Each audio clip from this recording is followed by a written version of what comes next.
អង្គភិញសម័យពេញបរមីខែថ្ងៃ5ម៉ាយសីហាឆ្នាំ52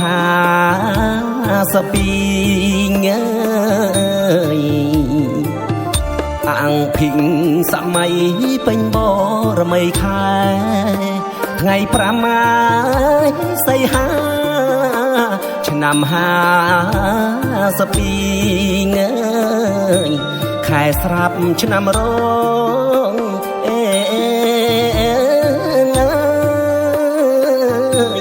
អង្គារធី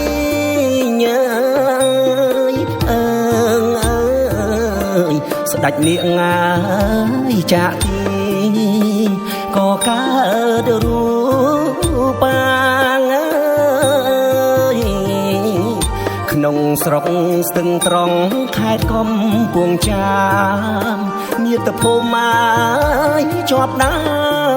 មឃុំពីម៉ាយក៏ស្នាង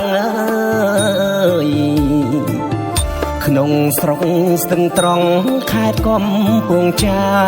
មមាតុភូមិជាប់ដើម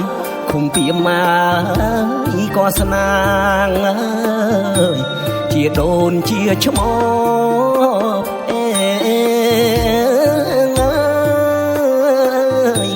បង្កើតកាយយ៉ាងពូជអ្នកចំការវាសនាអ្នកស្រែងថ្ងៃអ្នកខិតរិតសន្ធិដ្ឋអោភៀងដែលជួយដែលជាមានខ្លាំងពូកែងថ្ងៃអ្នកខិតរិតសន្ធិដ្ឋអោភៀងដែលជួយដែលជាមានខ្លាំងពូកែងបងប្អូន6នាក់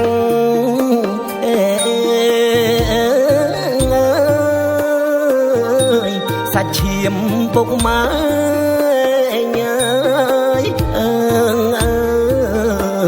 អំបូរអ្នកស្នេហាជាតិបរិយា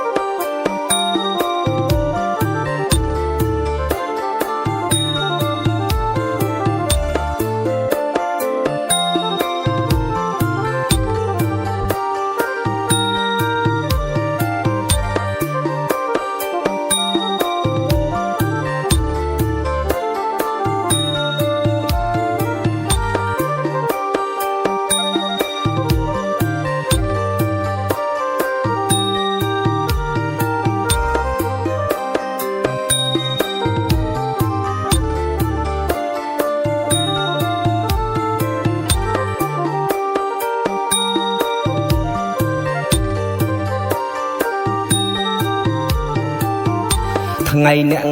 ខិតរិតសន្ធិដ្ឋអោភៀងដែលជួយដែលជាមានខ្លាំងពូកែងថ្ងៃអ្នកខិតរិតសន្ធិដ្ឋអោភៀងដែលជួយដែលជាមានខ្លាំងពូកែង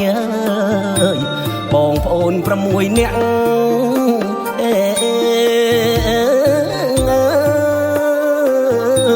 សាច់ឈាមពុកម៉ែ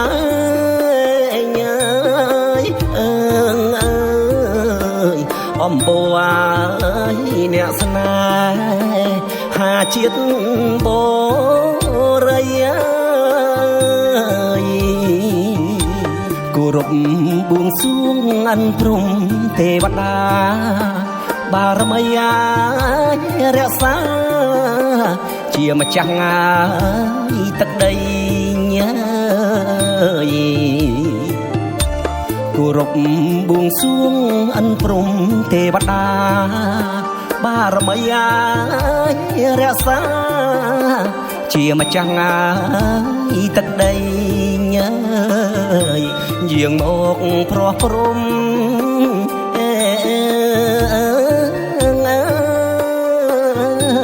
ប្រសិទ្ធតពោជ័យញើយសុខភាពអាយមមក្រៃព្រះជន្មយឺនយូរ